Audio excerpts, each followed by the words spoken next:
ষষ্ঠ শ্রেণীর শিক্ষার্থীরা, এই পর্বে তোমাদের গণিত বইয়ের চতুর্থ অধ্যায় বীজগণিতীয় রাশি অনুশীলনী 4.1 5 নম্বরের ক আর খ আছে, দুইটাই সমাধান করাবো। প্রথমত ক নাম্বারটা সমাধান করি। ক নাম্বারের মধ্যে বলা হচ্ছে প্রত্যেক পদের সহগ নির্ণয় করো। প্রত্যেক পদের কথা বলছে। এখন পদ কতটার মানে কি, আমি কিন্তু এটা আলোচনা করছি। পদ মানে কি, প্লাসের বাম দিকে প্লাসের ডান দিকে যে যে পদগুলো থাকে এগুলাকে কি বলা হয়? পদ বলা হয়। তো বিশেষ করে আমি এটা দিকে খেয়াল করি, প্লাসের এই পাশে আছে একটা পদ, প্লাসের এই পাশে আছে একটা পদ। কয়টা পদ আছে?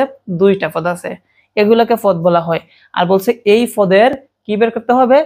সহগ বের করতে হবে। তো সহগ কি, বিষয়টা কি, যারা বেসিক ক্লাস দেখছো তোমরা কিন্তু সবাই জানো। তো দেখো আমরা এক এক করে সমাধান করি, সহগ নির্ণয় করি। তো এক নাম্বারটা হচ্ছে 6b। এখানে 6b এর সহগ বের করতে হবে। আগে জানতে হবে 6 আর b এর মধ্যখানে কি আছে। কি আছে? গুণ আছে। আমরা লিখব 6 ইন্টু b। 6 into b। অতএব b এর সহগ বের করতে হবে। তো আমরা সহগ বের করব। অতএব b এর সহগ কতটার মানে কি, চলকের সাথে যে সংখ্যাটা লাগানো থাকবে এটাকে সহগ বলা হয়। বুঝতে পারছো? তো সহগটা কি আছে? 6 আছে। এটা হচ্ছে আমাদের অ্যান্সার। দেখো বিষয়টা একদম মজা না, শুধু অক্ষর চলকের সাথে যেটা লাগানো থাকবে এটাকে কি বলা হয়? সহগ বলা হয়। আশা করি এইটা তোমরা বুঝতে পারছো। দুই নাম্বার হচ্ছে এক্স ওয়াই। এখন এই এক্স ওয়াই এর চলক, এটা হচ্ছে একটা পদ। এখন এই পদের সহগ কত এটা বের করতে হবে। তো এখন তোমরা বলবা যে স্যার, আগে যে আমরা এক নাম্বারটা সমাধান করছি অক্ষরের সাথে সংখ্যা 6 আছে, এখন তো সংখ্যা নাই, কিন্তু সংখ্যা মনে মনে এক সহগ আছে। মনে রাখবা, সহগ যদি না থাকে তাহলে মনে মনে কত থাকে? এক থাকে।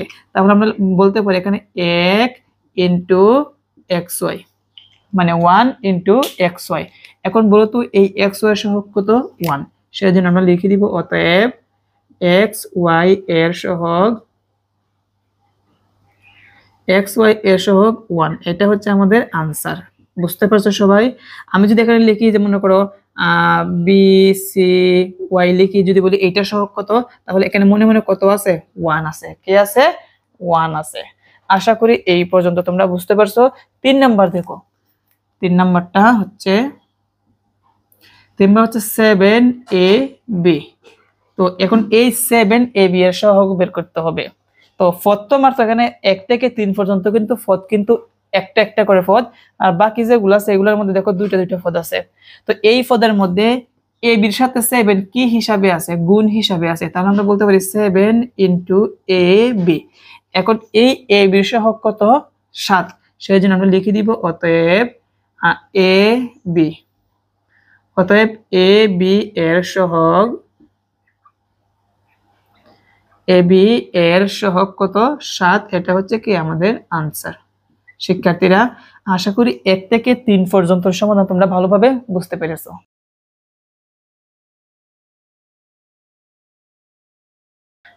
এখন দেখো 4 নাম্বারটা। 4 নাম্বারের মধ্যে আছে 2x + 5ab। এখন এই রাশির কি বের করতে হবে?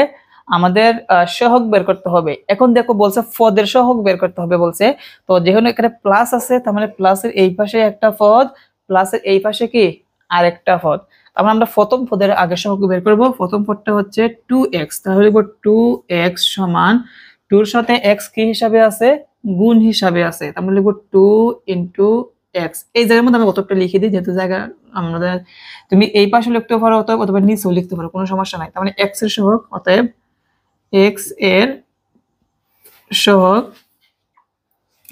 কত? 2। এটা হচ্ছে আমাদের আনসার। তো আমরা প্রথম পদের সহগ বের করে নিলাম। এখন আমরা দ্বিতীয় পদের সহগ বের করব। দ্বিতীয় পদটা হচ্ছে 5ab। তো লিখব 5ab সমান 5 এর সাথে ab কি হিসাবে আছে? গুণ হিসাবে আছে। তার মানে আমরা বলতে পারি অতএব ab এর সহগ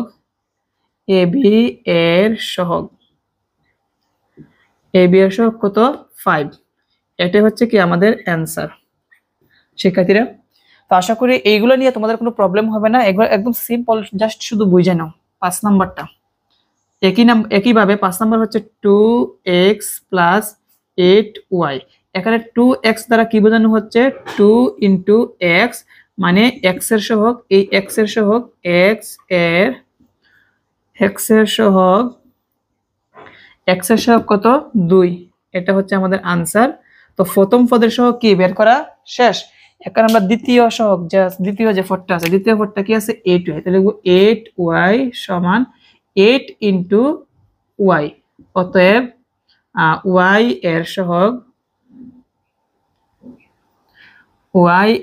সহগ কত 8। এটা হচ্ছে আমাদের অ্যান্সার। আশা করি এই পর্যন্ত তোমরা ভালোভাবে বুঝতে পেরেছো। তার পরবর্তী যে আছে এগুলো এখন সমাধান করাবো। এখন লক্ষ্য রাখে আমাদের 6 নাম্বারটা একটু মনোযোগ দিয়ে বুঝতে হবে। 6 নাম্বার হচ্ছে 14y - 4z। তো প্রথম যে সহগটা আছে এটা হচ্ছে 14y। 14y মানে কি 14 এর সাথে y কি হিসাবে আছে গুণ হিসাবে আছে। তাহলে আমরা বলতে পারি অতএব y এর সহগ কত 14। এটাই হচ্ছে আমাদের আনসার। তার পরবর্তী লক্ষ্য রাখি এখনই কিন্তু সবচেয়ে গুরুত্বপূর্ণ। আগে কিন্তু প্রত্যেকটার মধ্যে পদের মধ্যেখানে প্লাস ছিল, এখন কিন্তু মাইনাস। কিন্তু তার মানে মাইনাসটা কিন্তু লাগাতে হবে। আগে যেহেতু প্লাস ছিল ওই জন্য কিন্তু প্লাস মানে ধরি নাই, মানে প্লাসটা সামনে লিখি নাই, প্লাস সামনে মনে মনে এমনি বোঝায় সেজন্য প্লাস লিখি নাই। এখন যেহেতু মাইনাস আছে মাইনাস কিন্তু লিখতে হবে। -4z সমান, মানে z এর সাথে গুণ হিসাবে কি আছে -4, আমরা লিখবো -4 × z। তার মানে আমরা বলতে পারি z এর সহগ যেটার সহগ কত বের হয়েছে -4। তাহলে -4ই হচ্ছে আমাদের আনসার। দেখো কতটা ইজি। এবং লাস্ট একটা লক্ষ্য রাখো, লাস্ট একটা হচ্ছে -½ xyz সমান, এখানে চলক হচ্ছে xyz। এই xyz এর সাথে আমাদের কি আছে সংখ্যা -½ আছে গুণ হিসাবে। আমরা বলতে পারি -½ × xyz। তার মানে এখন আমরা বলতে পারি অতএব xyz এর সহগ xyz এর সহগ কি বের হয়েছে -½ তার মানে এটা হচ্ছে কি আমাদের আনসার। দেখো কতটা ইজি এইগুলা সহগ বের করা। তো আশা করি এখানে 5 ক নাম্বার প্রত্যেক পদের সহগ কিভাবে বের করতে হয় এটা তোমরা ভালোভাবে বুঝতে পেরেছো।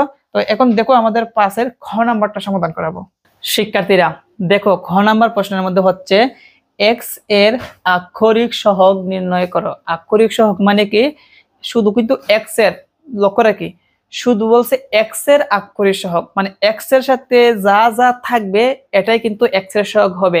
এখন সংখ্যা থাকুক অথবা অক্ষর থাকুক, বুঝতে পারছো? শুধু x যে জায়গার মধ্যে আছে ওইটার কি বের করতে হবে আক্ষরিক সহগ। তো দেখো এগুলা কিন্তু একদম সহজ। এক নাম্বারটা প্রথম হচ্ছে ax সমান, এখন ax দেয়া আছে, কার সহগ বের করতে হবে আক্ষরিক সহগ বের করতে হবে x এর। কার x এর, x এর সাথে a কি হিসাবে আছে গুণ হিসাবে আছে। তাহলে আমরা বলতে পারি a গুণ x। অতএব কার আক্ষরিক সহগ বের করতে হবে x এর, সেজন্য লিখব x এর সহগ সমান x এর সহগ কত a। এটা হচ্ছে আমাদের আনসার। একটা শেষ। 2 নাম্বার হচ্ছে ax + 3। ax + 3 এইটার কি বের করতে হবে x এর আক্ষরিক সহগ। এখন 3 এর সাথে কি x লাগানো আছে নাই, তাহলে 3 বাদ যাবে। এটার মধ্যে আমাদের সহগ দেওয়ার কোনো প্রয়োজন নাই, শুধু x এর সাথে যা লাগানো আছে ax। তার মানে আমরা ax এর আক্ষরিক সহগ বের করব। ax সমান, ax মানে কি a গুণ x। অতএব x এর সহগ, অতএব x এর সহগ কি বের হইছে a। এটা হচ্ছে কি আমাদের আনসার। দেখো কতটা সহজ। তারপরেরটা 3 নাম্বার হচ্ছে ax + by। তো এখান থেকে দেখবো শুধু x কোথায় আছে, এই জায়গার মধ্যে কি x আছে নাই, তার মানে এটা বাদ। এখানে ax আছে, শুধু এটা লিখবো ax সমান কি বোঝানো হচ্ছে এর সাথে x গুণ হিসাবে আছে। তার মানে আমরা বলতে পারি অতএব x এর সহগ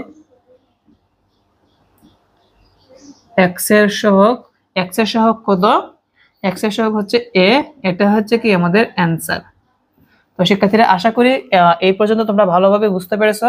তো তারপর আমরা একটা কাজ করি, এই পাশে সমাধান করে দিই এই জায়গার মধ্যে।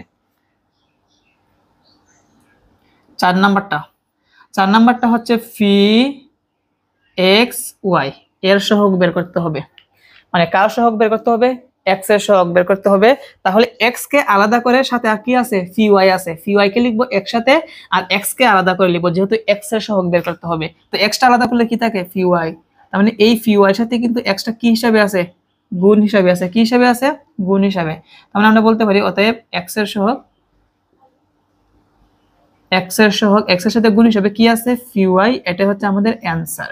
তো শিক্ষার্থীরা আশা করি আজকের এই ক্লাসের মাধ্যমে তোমাদের ষষ্ঠ শ্রেণীর গণিত বইয়ের অনুশীলনী 4.1 এর 5 এর ক এবং খ নাম্বার প্রশ্নের সমাধানগুলো তোমরা ভালোভাবে বুঝতে পেরেছো। পরবর্তী পর্বে তোমাদের 6 এর যে অঙ্কগুলো আছে এগুলো সমাধান করাবো। আজকের মতন এই পর্যন্তই। সবাই ভালো থেকো। আল্লাহ হাফিজ।